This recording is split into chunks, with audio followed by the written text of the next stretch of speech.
Hi hello అండి, అందరూ ఎలా ఉన్నారు? మేమైతే చాలా బాగున్నాం. మీరు కూడా బాగుండాలని మనస్ఫూర్తిగా కోరుకుంటున్నాను. Welcome back to our channel Manasa family vlogs. మన ఛానల్కి 100K సబ్స్క్రైబర్స్ అయిన రోజు నా పరిస్థితి ఏంటనేది ఈ వీడియోలో ఎక్స్ప్లెయిన్ చేస్తా, మిస్ అవ్వకుండా చూడండి. ఇంకా ఎవరైనా మన ఛానల్ని కొత్తగా చూస్తున్నట్లయితే ఛానల్ని సబ్స్క్రైబ్ చేసుకొని సపోర్ట్ చేయండి ప్లీజ్. రీసెంట్ గానే మా ఊర్లో జాతర అయిన విషయం మీ అందరికి తెలిసిందే కదా. అయితే నాకు 100K సబ్స్క్రైబర్స్ జాతర కంటే ఒక రోజు ముందో లేదా జాతర రోజో మా ఫ్యామిలీ మెంబర్స్ అందరి సమక్షంలో కేక్ కటింగ్ చేసి సెలబ్రేషన్ చేద్దామనే థాట్ లో నేనున్నా. మా ఊర్లో జాతర అంటే బతుకమ్మ దసరా తర్వాత పెద్ద పండగ అన్నమాట. చాలా బాగా సెలబ్రేట్ చేసుకుంటారు అందరూ. అయితే ఈ జాతర కంటే 1 వీక్ ముందు నుండే మా ఆయనకి ఆరోగ్యం బాగాలేకపోవడం వల్ల అసలు నేను వీడియోస్ పోస్ట్ చేయడం తగ్గించిన, సబ్స్క్రైబర్స్ కౌంట్ కూడా తగ్గిపోయింది. అసలు ఛానల్ మీదే ఇంట్రెస్టే లేకుండా అయిపోయింది నాకు. నేను కొంచెం కాన్సన్ట్రేట్ చేసి ఉంటే ఖచ్చితంగా జాతర కల్లా 100K సబ్స్క్రైబర్స్ రీచ్ అయ్యే వాళ్ళము, మంచిగా సెలబ్రేషన్ చేసుకునే వాళ్ళము. కానీ ఎందుకో నాకు మనసు బాగాలేదు, ఇంట్లో కూడా పరిస్థితులు అసలు అనుకూలించలేదు. 2020లో ఛానల్ క్రియేట్ చేసిన నేను ఇప్పుడు 2025 దగ్గర 4.5 years అవుతుంది నేను ఛానల్ క్రియేట్ చేసి. నేను ఛానల్ స్టార్ట్ చేసిన కొత్తలో ఒక సబ్స్క్రైబర్ కావడానికి 2-3 రోజులు పడుతుండే, ఒక్క సబ్స్క్రైబర్ కావడానికి. అట్లాంటిది ఇప్పుడు ఒక రోజులో 100, 200, 300, ఒక్కొక్క రోజు 500, 1000 సబ్స్క్రైబర్స్ కూడా వచ్చిన రోజులు ఉన్నాయి. నేను ఛానల్ స్టార్ట్ చేయడమే ఇన్కమ్ పర్పస్ లోనే స్టార్ట్ చేసిన, నాకు ఎంతో కొంత హెల్ప్ అవుతుంది అనే. 3 years కష్టపడి 1500 వీడియోస్ పోస్ట్ చేసినా కూడా నా ఛానల్ గ్రో అవ్వలేదు. జస్ట్ 1 year నుండి నా ఛానల్ గ్రో అయింది. చిన్నప్పటి నుండి స్కూల్ కి, కాలేజ్ కి వెళ్ళి నేను చదువుకున్నది చాలా తక్కువ.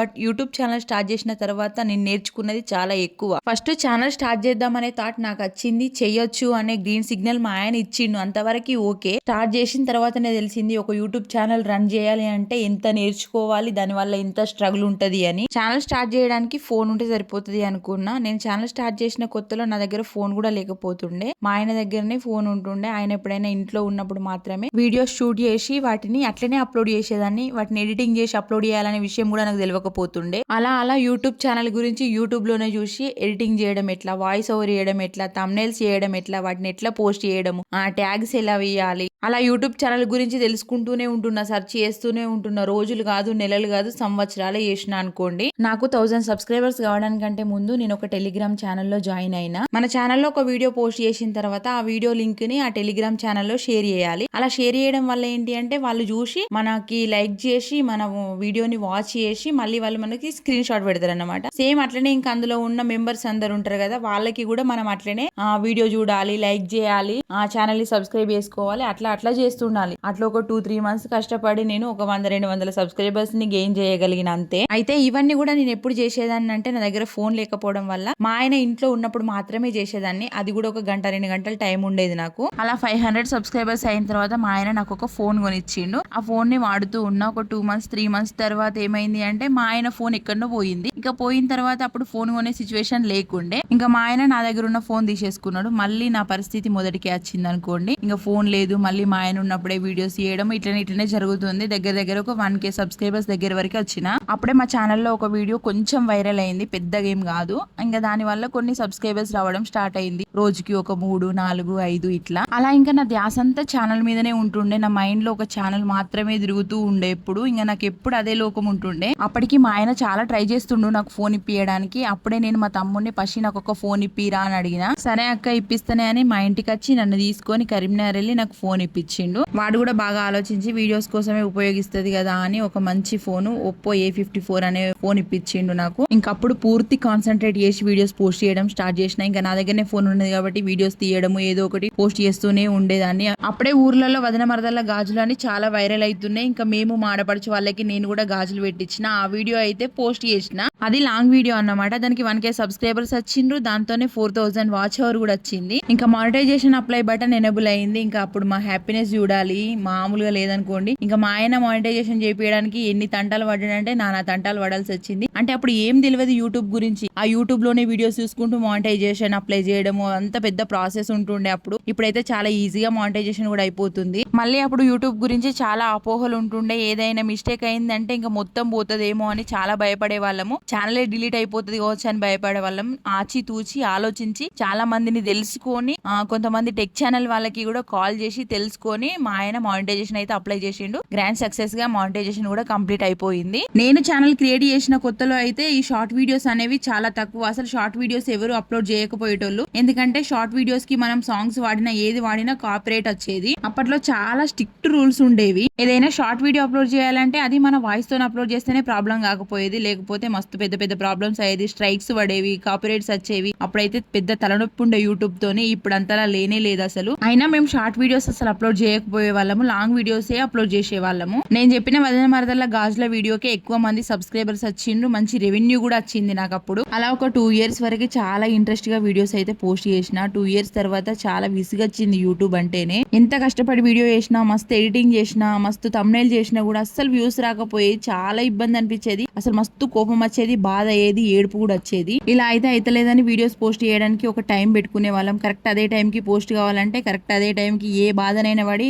వీడియోని పోస్ట్ చేసే వాళ్ళము. నేను వీడియోస్ చేసే విధానం చూసి నన్ను చూసి చాలా మంది నవ్వుకున్నారు. ఈ యూట్యూబ్ లో వీడియోస్ చేసి ఏం సాధిస్తారా బాబు అనుకునే వాళ్ళు, మమ్మల్ని ఘోరంగా డిగ్రేడ్ చేసి మాట్లాడే వాళ్ళు యూట్యూబ్ గురించి. ఎవరేమనుకున్నా నేను మాత్రం నా ప్రయత్నాలు ఎక్కడ ఆపలేదు. నేను ప్రయత్నిస్తూనే ఉన్నా, యూట్యూబ్ ఛానల్లో వీడియోస్ పోస్ట్ చేస్తూనే ఉన్నా. నా ఛానల్ మానిటైజేషన్ అయిన తర్వాత మా ఆయన కూడా ఒక ఛానల్ స్టార్ట్ చేసిండు, న్యూస్ ఛానల్. ఆ ఛానల్ కూడా మానిటైజేషన్ అయ్యింది, రెవెన్యూ కూడా వచ్చింది. ఒక యూట్యూబ్ ఛానల్ రన్ చేయాలి అంటే టాలెంట్ తో పాటు లక్ కూడా ఉండాలి. నేను పోస్ట్ చేసిన వీడియోస్ కి వ్యూస్ రాకపోతే నేను ఎంత స్ట్రగుల్ పడ్డా అనేది నాకు మాత్రమే తెలుసు. యూట్యూబ్ లో వీడియోస్ పోస్ట్ చేయడమే స్టాప్ చేసిన ఒక 1 year వరకు. ఎందుకంటే మస్తు కోపం వచ్చింది. అప్పుడప్పుడు ఒక వీడియో అట్లా పోస్ట్ చేసేదాన్ని, ఎందుకంటే మానిటైజేషన్ డిసేబుల్ అవుతుందని. లాస్ట్ ఇయర్ సమ్మర్ హాలిడేస్ కి మా అమ్మ వాళ్ళ ఇంటికి వెళ్ళినాము. 1 month 2 months ఉన్నాం అక్కడే. 2 months తర్వాత ఇంకా స్కూల్స్ స్టార్ట్ అవుతున్నాయి అనే టైంలో మా అత్తమ్మ వాళ్ళ ఇంటికి వచ్చేటప్పుడు మా అమ్మమ్మ మా తాత వాళ్ళతో ఒక వీడియో షూట్ చేసిన నేను. మా పిల్లలకి స్కూల్ స్టార్ట్ అవుతుంది అనే ఒక రీజన్ తో మాత్రమే నేను ఇక్కడికి రావాల్సి వచ్చింది. అప్పటికి నాకు ఫుల్ జ్వరము, దగ్గు, జలుబు ఉన్నది. గత 2-3 సంవత్సరాల నుండి మా లైఫ్ మొత్తం చాలా స్ట్రగుల్ లైఫ్ అయిపోయింది. ఇంకా నా జీవితమే ఇట్లున్నదనంటే మమ్మల్ని చిన్నప్పటికెళ్ళి పెంచి పోషించి మాకు అన్ని చేసిన మా అమ్మమ్మ తాత వాళ్ళకి నేనేం చేయలేకపోతున్నా అనే బాధతో మా అమ్మ వాళ్ళ ఇంటి నుండి వచ్చేటప్పుడే చాలా ఏడ్చుకుంటూ వచ్చిన. ఇక్కడికి వచ్చిన తర్వాత ఇంకా మస్తు ఏడుపొస్తుంది నాకు అసలు. అట్లనే ఏడ్చుకుంటూనే పడుకున్నా. వచ్చేటప్పుడు షూట్ చేసిన వీడియో ఉంటది కదా, ఆ వీడియోకి అయితే ఏడ్చుకుంటూనే వాయిస్ ఓవర్ ఇచ్చిన.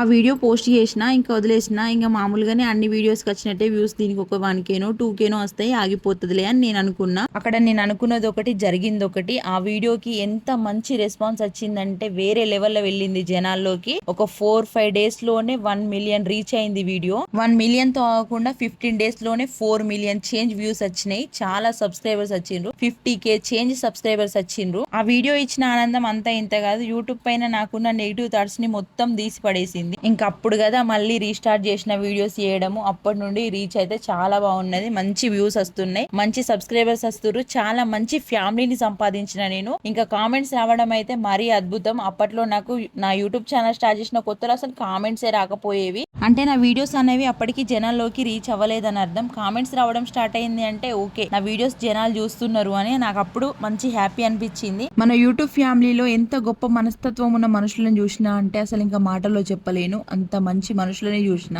మీ అందరి ఆదరణ, అభిమానం ఉండడం వల్లనే ఈ రోజు నా ఛానల్ ఇలా 1 lakh సబ్స్క్రైబర్స్ తో ఉన్నది. ఇంకా అద్భుతమైన విషయం ఏంటంటే నా యూట్యూబ్ జర్నీ ద్వారా మంచి మంచి స్నేహితులని పొందగలిగిన. మన వైటీ ఫ్యామిలీ మెంబర్స్, తమ్ముళ్ళు, చెల్లెళ్ళు ఒక్కొక్కరు కామెంట్ చేస్తుంటే నిజంగా నాకు చాలా హ్యాపీ అనిపిస్తుంది. అక్క ఈ రోజు వీడియో ఎందుకు పోస్ట్ చేయలేదు అక్క, నీ వీడియో కోసం వెయిట్ చేస్తున్నాం అక్క అని చెప్తారు. అంతలా అభిమానించే వాళ్ళని సంపాదించుకోవడం అనేది మామూలు ముచ్చట కాదు. అసలు అది అందరికీ ఉండదు అలాంటి అదృష్టం. నిజంగా ఈ విషయంలో నేను అదృష్టవంతురాలనే చెప్తా. ఛానల్ స్టార్ట్ చేసిన 4 సంవత్సరాల నుండి నాకు ఎప్పుడు 1,00,000 సబ్స్క్రైబర్స్ అవుతారా, ఎప్పుడు నా ఛానల్ 1,00,000 ఫ్యామిలీతో ఉంటదా అని ఎదురు చూసిన నేనే కొన్ని గంటల్లో 1,00,000 సబ్స్క్రైబర్స్ కాబోతుర్రు అన్నప్పుడు నిజంగా హ్యాపీగా లేను. చాలా బాధలో ఉన్నా. ఇప్పుడే 1,00,000 సబ్స్క్రైబర్స్ కాకపోతే బాగుండు అనిపించింది ఒకసారి. అలా ఎందుకు అనిపించింది అని అంటే చెర్రిబాబుకి ఆరోగ్యం బాగాలేకపోవడం వల్ల అసలు హ్యాపీనెస్ అనేది లేకుండా అయిపోయింది. ఒక సబ్స్క్రైబర్ కావడానికి ఒక రోజు మొత్తం వెయిట్ చేసిన నేనే 1,00,000 సబ్స్క్రైబర్స్ అవుతుర్రు అని అంటే కాకపోతే బాగుండు అనుకున్నా అంటే నిజంగా నేను ఎలాంటి పరిస్థితిలో ఉన్నానో మీరే అర్థం చేసుకోవచ్చు. ఇంట్లో అందరము హెల్దీగా హ్యాపీగా ఉన్నప్పుడు 1,00,000 సబ్స్క్రైబర్స్ అయి ఉంటే మంచిగా సెలబ్రేట్ చేసుకుందామని ఎప్పటి నుండో చాలా కలలు కంటున్నా. నా కలలన్నీ ఆవిరైపోయినాయి. కేక్ కట్ చేయాలి, సెలబ్రేషన్ చేయాలని అయితే మేము అస్సలు అనుకోలేదు. మా పిల్లల ఫోర్స్ వల్లనే చేయాల్సి వచ్చింది. ఎందుకంటే ఎందుకంటే మేమైతే ఎంత కష్టపడ్డామో మాతో పాటు మా పిల్లలు కూడా అంతే కష్టపడ్డారు ఈ 1,00,000 సబ్స్క్రైబర్స్ కావడానికి. మా చెర్రీ బాబు అయితే నిజంగా